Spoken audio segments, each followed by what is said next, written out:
Ya, alhamdulillah hari ini saya kedatangan dari teman-teman OPDIS ya, organisasi penyandang disabilitas Jawa Barat. Tersampaikan lagi apa yang menjadi aspirasi dari saudara-saudara semua. Yang saya hormati sahabat saya Direktur Bilik Karzul Hamka Yulianto Kadir Eskom. Foto juga ya, Ken.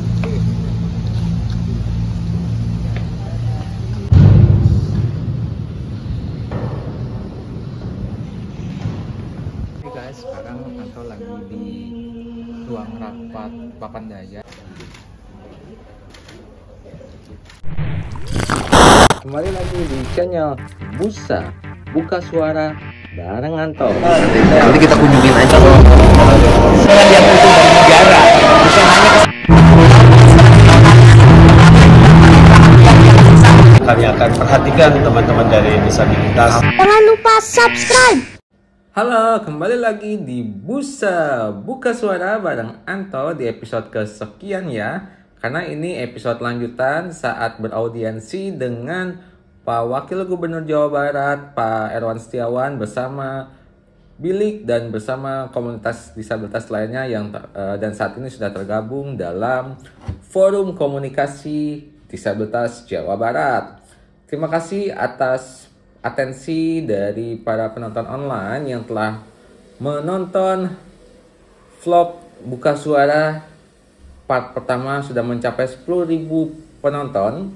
Dan jangan lupa teman-teman online untuk nonton juga part 2-nya ya. Dan saat ini mau upload di part ketiga dan nanti ke depan ada part 4 juga ya. Jadi full menyaksikan kegiatan audiensi yang telah dilakukan pada tanggal 15 April lalu dan baru diupload saat ini.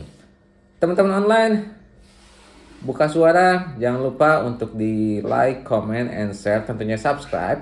Kalau kamu suka dengan konten dari seorang penyandang disabilitas yang sedang berkarya atau berkonten di dunia per-YouTubean.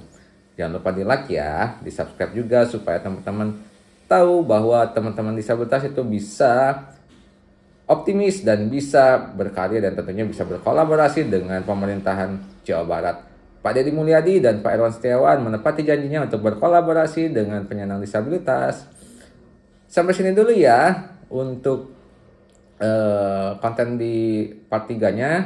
Kalau teman-teman mau tanya-tanya nih tentang disabilitas itu apa, bisa kontak di Bilik ya. Nanti saya akan cantumkan nomor Bilik dan IG-nya. Aktivitas kami di Bilik di apa saja, lihat di situ ya. Terima kasih. Yuk kita lanjut ke part 3-nya. Kita siap sekarang gitu. Tapi kan tetap kalau di pemerintahan kita tadi seperti saya ini kan ada perencanaan untuk mengajukan ke penganggaran tersebut. Oleh karena itu kita segera jemput bola Pak. Siapa ini yang berhak mengeluarkan kartu penyandang disabilitas ini? Kalau memang dari Disdukcapil segera ini kan terus ajukan Pak, nanti saya support untuk nanti pengajuannya baik di kita di penganggaran provinsi maupun nanti pada saat pembahasan dengan yang terhormat pimpinan dan anggota badan anggaran di DPRD provinsi. Ya, terima kasih.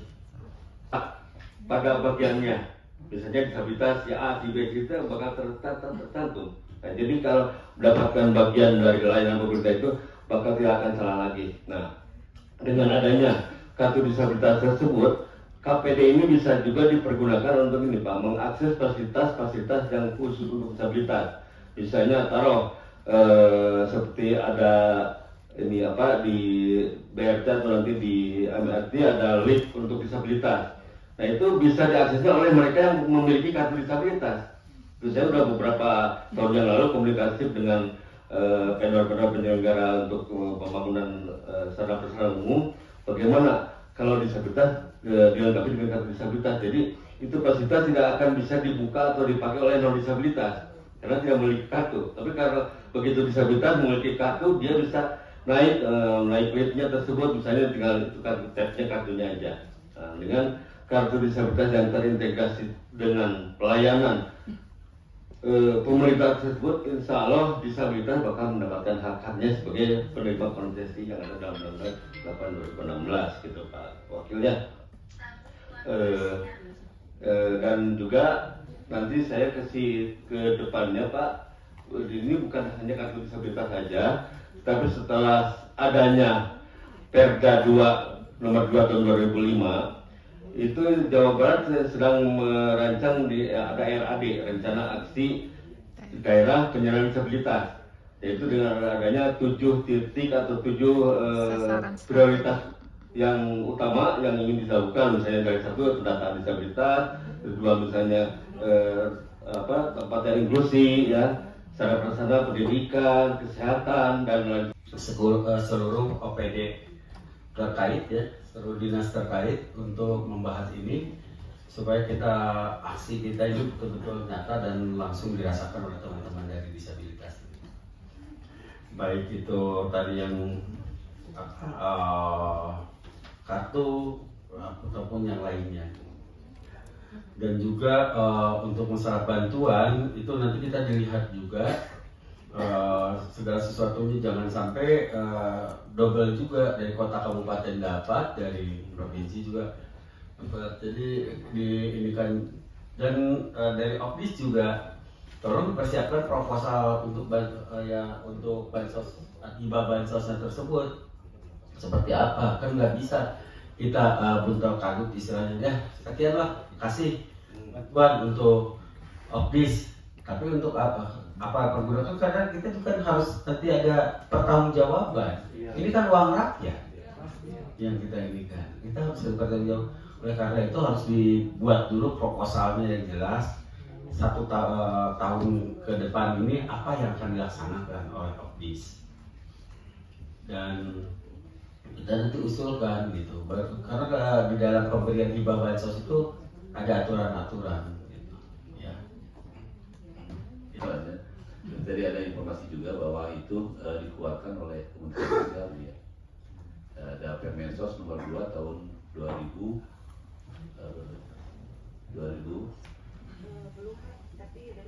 oh ada Kemensos ya. Jadi seperti itu, dan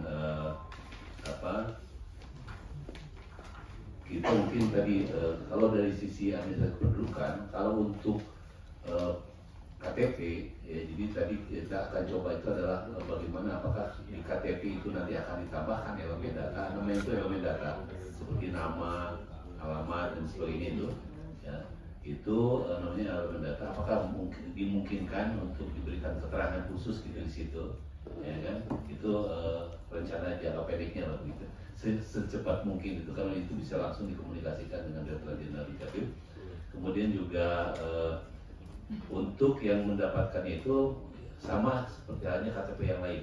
Jadi usia 17 tahun itu mendapatkan perekaman pertama sebagai yang namanya itu, kalau dulu waktu zaman pemilu namanya pemilih pemula, ya kan, gitu ya, usia 17 tahun begitu ulang tahun dia langsung bisa mendapatkan KTP. Di bawah itu dari dari usia 0 sampai dengan 17 tahun kurang 1 hari itu namanya kartu identitas anak. Nah, kalau itu bisa didapatkan di semua Dukcapil di kabupaten kota, karena itu menjadi kewenangan dari teman-teman Dukcapil kabupaten kota. Kalau di provinsi kita tidak mengeluarkan dokumen, ya, kecuali untuk yang tadi yang memang istilahnya itu aktivasi identitas kependudukan digital. Itu baru itu saja yang diberikan oleh pemerintah pusat yang menjadi kewenangan dari Dukcapil provinsi, ya. Itu berlaku di seluruh Dukcapil provinsi di Indonesia. Jadi tentunya sekali lagi ini akan kita coba, termasuk juga mungkin tadi pertanyaan dari Mbak, ya, bagaimana dengan yang dipawanya itu dapatan, seperti tadi kan ada penyandang ada yang stroke misalkan, ya, atau kena polio atau kecelakaan. Karena kalau kecelakaan saya juga termasuk difabel, ya kan. Karena sebelah kaki saya itu tidak berfungsi secara normal, gitu. Itu udah lama sekali, tahun 85, dan saya sudah merasakan juga perlakuan seperti yang mungkin dirasakan oleh sebagian teman-teman saudara juga. Ya begitu. Ya jadi kalau yang seperti itu kondisinya juga saya kira kalau dari sisi administrasi kependudukan sama. Jadi kalau pelayanan administrasi kependudukan ini berlaku sama untuk semua penduduk di Indonesia, jadi tidak ada diskriminasi ya, dan ini menjadi hak karena dengan memiliki administrasi kependudukan atau dokumen kependudukan yang lengkap itu kita bisa mendapatkan hak-hak kita ya, baik hak tadi yang pendidikan, kemudian juga politik, bahkan dalam perlindungan hukum ya, itu juga sudah tercantum di Undang-Undang nomor 24 tahun 2013 tadi sebagai perubahan Undang-Undang nomor 23 tahun 2006.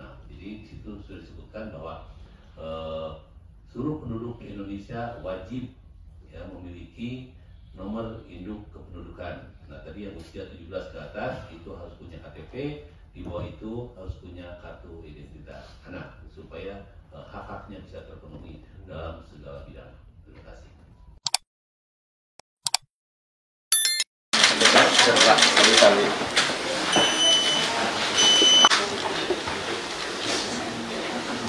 Assalamualaikum warahmatullahi wabarakatuh. Meningkatkan partisipasi disabilitas dan dalam pembangunan, meningkatkan kesejahteraan dan keberdayaan disabilitas. Dan di sini Pak, mohon izin Bapak Ibu sekalian, ini mungkin nanti ada salah satu teman kami yaitu istrinya Pak Aden saat mendapatkan kegiatan di Malaysia kayak beasiswa gitu, karena tidak memiliki kartu penyandang disabilitas, istrinya Pak Aden itu harus membayar sekitar 800.000 di Malaysia saat di bandaranya. Sedangkan kalau dia bisa menunjukkan itu tidak akan dikenakan charge lagi karena disabilitasnya polio yang nanti mungkin Kang Aden bisa menjelaskannya. Saya coba nanti ini kan dari Disduk Capil, apakah mengeluarkan kartu penyandang disabilitas ini dikeluarkan oleh Disduk Capil Jawa Barat atau oleh kota masing-masing, kota kabupaten. Coba nanti Pak Kadis Dukcapil yang akan menjelaskan, karena kalau DKI kan daerah khusus istimewa provinsi DKI, wali kotanya juga ditunjuk oleh gubernur. Jadi itu satu provinsinya kecil juga sebenarnya dibanding Jawa Barat. Kita terbesar se-Indonesia, 50 juta lebih. Kita juga ada 27 kota kabupaten. Saya ya mohon maaf ya, karena saya juga baru menjabat 2 bulan ini. Saya baru tahu tentang ada undang-undang nomor 8 tahun 2016 tentang disabilitas ini, dan pemerintah Provinsi Jawa Barat juga sudah menyelesaikan peraturan daerahnya, menindaklanjuti dari Undang-Undang nomor 8 tahun 2016 tersebut. Dan nomornya belum keluar ya, tinggal keluar nomor, betul, dan kita tangan Pak Gubernur, betul. Sudah disahkan pada tanggal 10 Desember 2024 yang lalu.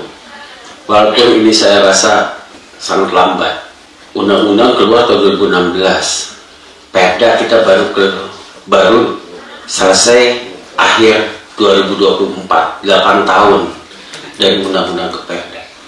Dan ini pun sekarang belum di nomor, sekarang sudah Perda nomor 2 tahun 2025 Pak.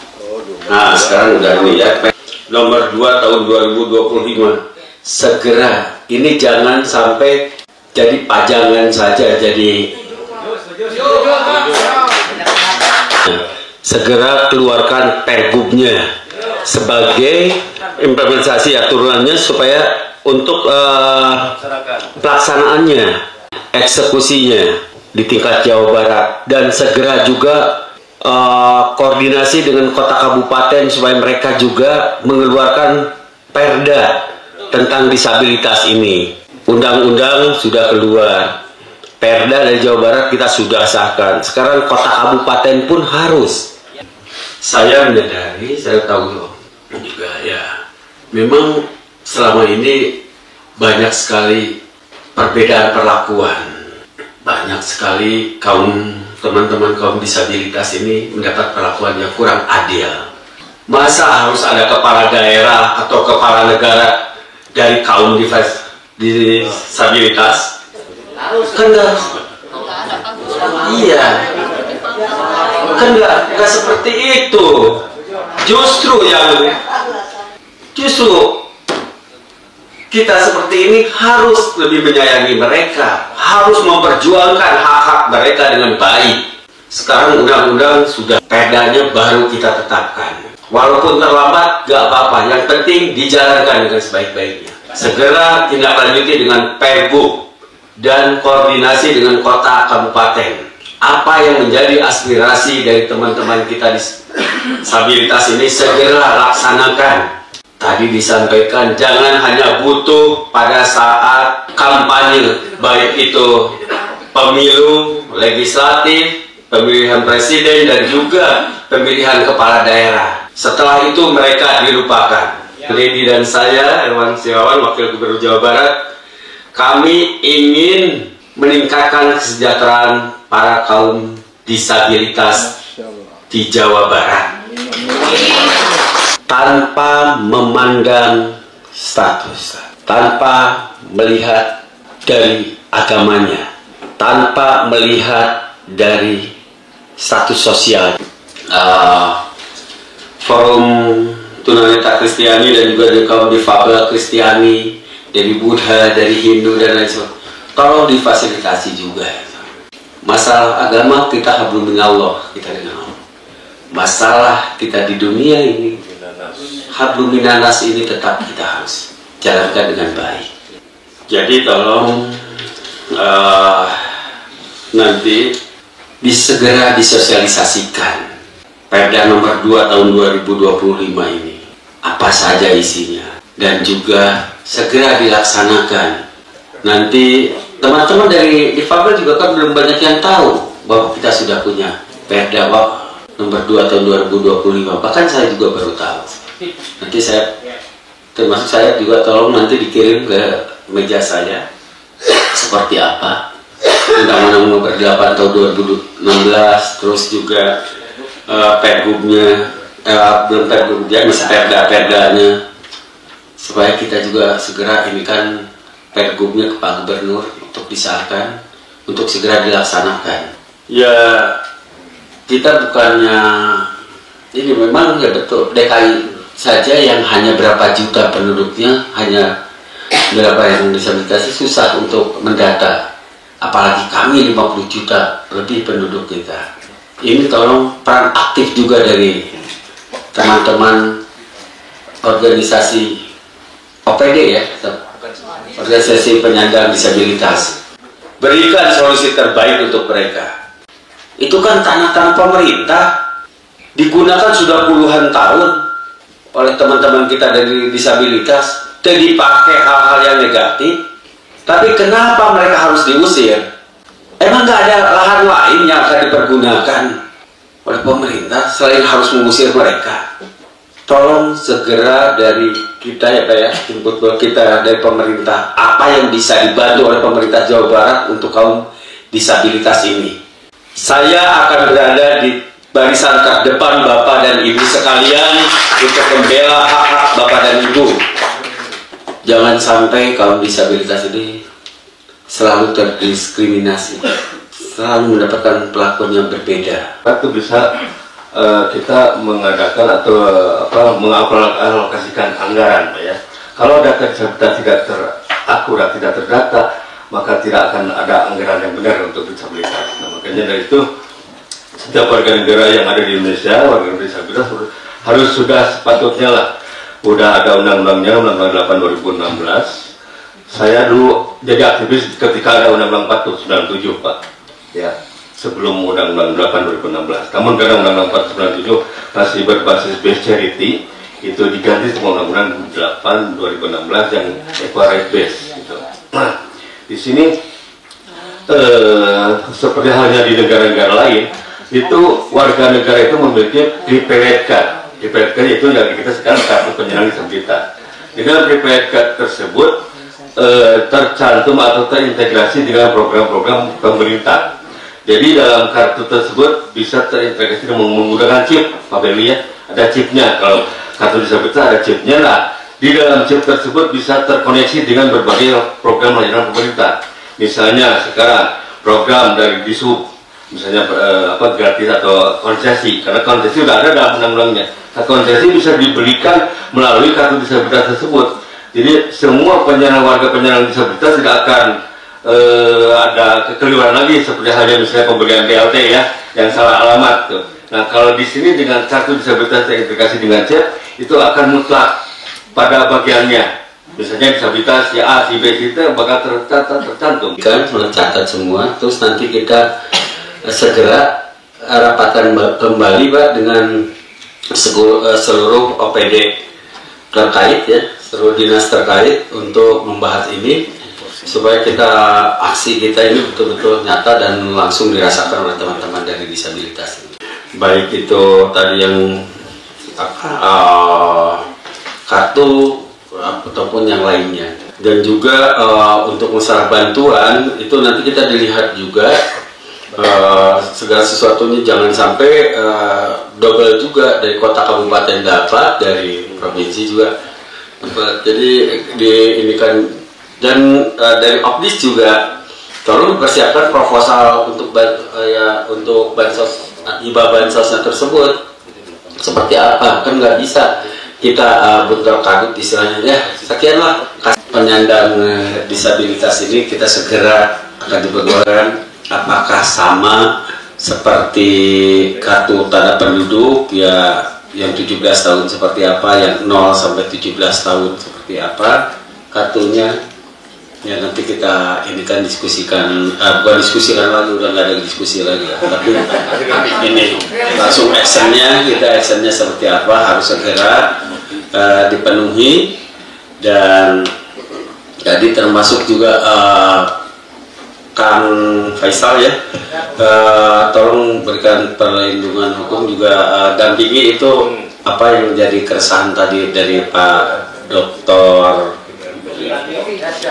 ya Yakobus Tri Bergio, tolong. Dan ini banyak di daerah lain pun ya, tadi termasuk di Sumedang juga saya bertahu ada LSD yang di ini dia, padahal tanah desa emang lagi kumahakeun. Masih banyak lahan desa yang lain, coba tolong di ini kan, bila perlu kita turun tangan ya, segera turun tangan untuk penyelesaian hal-hal tersebut ya. Jangan sampai terus mereka diganggu sehingga mereka juga nggak nyaman, nggak tenang dalam berkehidupan ya, termasuk belajar. Siapa? Pak.